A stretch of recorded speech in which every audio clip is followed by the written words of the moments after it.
But going back to the Spurs only signing so far, and I am happy to just say that the Spurs have done something pretty quickly to start free agency. We've been asking for that for so long, regardless of the signing. We've just been asking for that specifically for so long. So I'm happy that at least that happened. Obviously, shooting is a need.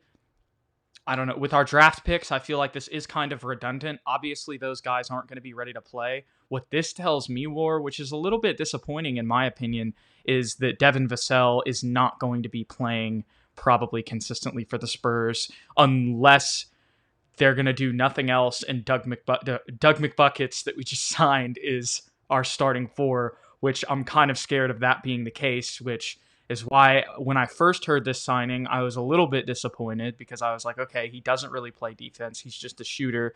I guess it's cool. We need more veteran role players, and we do desperately need shooting. So I'm cool with that. But it's like, if he's going to be playing the four, like if he's not just running off screens as a three, basically, I mean, maybe sometimes we can play him at the four, but I would much rather play him as a three because he's the tank commander. Trevor Schultz says he's the tank commander. Yeah, no, he may be the tank commander, but just the amount of money we just gave him, it seems like a Joe Harris-like contract for a not as good Joe Harris. I think you're muted here, Ethan. I can't hear you. My bad. Sorry, my dog was barking. I forgot to unmute. The Joe Harris comparison is valid. I don't know. I like He's a little Doug bit McDermott. taller. Yeah, I honestly don't know if I would go ahead and say Joe Harris is flat out better than Doug McDermott. Because we also have to remember who Joe Harris plays with, and who Doug McDermott played with for most of his career, which is like at best like a healthy. I'm going blank on that power forward's name. Sabonis. A healthy Sabonis is like the best player that he's played with, and Joe Harris is playing with Kyrie, KD, and James Harden. So I don't know if I see what you're saying. Yeah, I don't know if we can consider him like much worse, if at all worse, than Joe Harris. But I understand where you're coming from as far as, we don't necessarily need a shooter anymore since we just drafted two guys whose specific job is to shoot for us off ball. And maybe this is just me feeling a little bit, maybe just being a little bit naive in Devin's development, but I personally feel like after a year with how much he played in the, he didn't really play that much in the G League, but with how much he played in the NBA, I just feel like Devin Vassell is kind of better than Doug McDermott off the bench as a three, just because of his defensive ability. And he's not as good of a shooter, but like he has the potential to be as good of a shooter, and he's like almost as good. So I just don't see why we're paying him $14 million. But I don't know. Once again, I'm not, the GM. So, and something I didn't even think about. Maybe we're overthinking how much the Spurs are wanting to play Trey Jones. Maybe their lineup is going to be Lonnie, Devin, and McBuckets. Maybe Lonnie's going to move and play a little bit more at the one spot. We don't necessarily know, and maybe they're just maybe they're going to run an 11-man rotation, and that kind of, I don't know. I don't think that would help necessarily. They're going to move Derek to six-man players. Yeah, maybe they will move Derek to 6-man. Like, there's so much unknown right now with the Spurs because of who we have on our roster, and we literally only have one power forward and then two centers, and then our backup center is technically a power forward that's playing center. You know what I mean? Like, we still need to address that 4 spot more than anything. I agree. Absolutely. And not trying to interrupt you here, Ethan, but just I saw a couple questions a little while back. I haven't forgot about you guys. I've just been looking through Twitter while we're talking. And so McDermott's deal for the Spurs to start right now, the projection, nothing is official as of right now, but the projection is $13.5 million. And that's basically where it could start. Maybe it could be a little bit more, as Paul Garcia, y'all probably know him as a Spurs guy too. Basically, I don't know what this means, but this is what he says. McDermott's deal could start at $13.5 million with 8% raises. So when I hear that just looks like maybe he could get a little bit more money.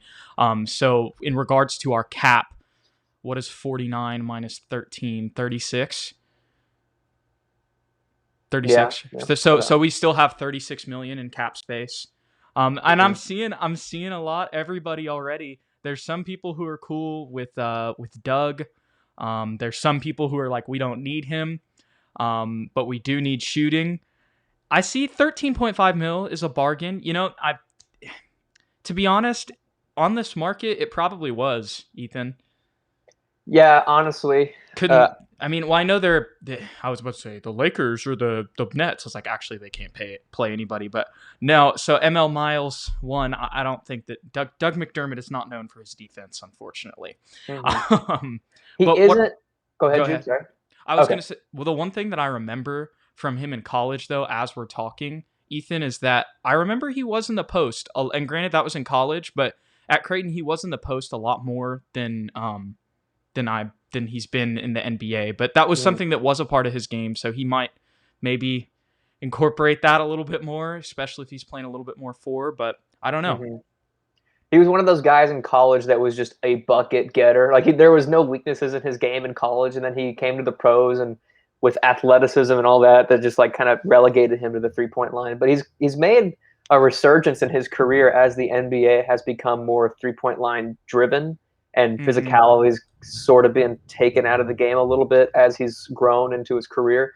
So I think that he has a little bit more than just standing on the 3-point line in him. He can definitely be a guy that can score in the mid range and maybe play make, cut, backdoor, all that kind of jazz. He can play D, right? Miles, I see you. He can play D. He is 6'7", so he's not a short guy like Bryn Forbes, and he's not an old head like Marco Bellinelli. So he's not going to be as useless on that side of the court as those two were in our system. But he's not a Devin Vassell. He's not a lockdown guy. Like that's not what he's known for. Yeah, and I like what Mocha and Miles are saying in here too. But specifically Mocha, your point. I see McDermott as a better Wisekamp. Joe can learn off him and be a better shooter overall. That honestly seems like that's exactly what this signing is. Now that I know that sounds crazy because we've been talking about all this stuff, but now that that's mentioned, this does kind of feel like, okay, this is the type of player that we're going to want to have on our roster moving forward. We're going to want to have, one of these Duncan Robinson type guys. Let's sign McDermott for Wisekamp to learn from him. And I think you made a great point about Lonnie. I hadn't really thought of that, and overestimating Trey Jones's playing time, maybe, and really maybe, I can see that. Maybe I'm reading too much into one good defensive performance against the Suns when the Suns couldn't do anything right, and the Spurs did everything right in that one game. We'll have to see what happens with that, but maybe Vassell is going to be the starting two. Lonnie's going to be the one, and you'll have homeboy McBuckets at the three. I don't know. We'll have to see, but that's something that's very interesting. We kind of just assumed, how the roster was going to look. But if this draft tells us anything, Brian Wright is moving more towards that kind of positionless basketball. So that would make sense.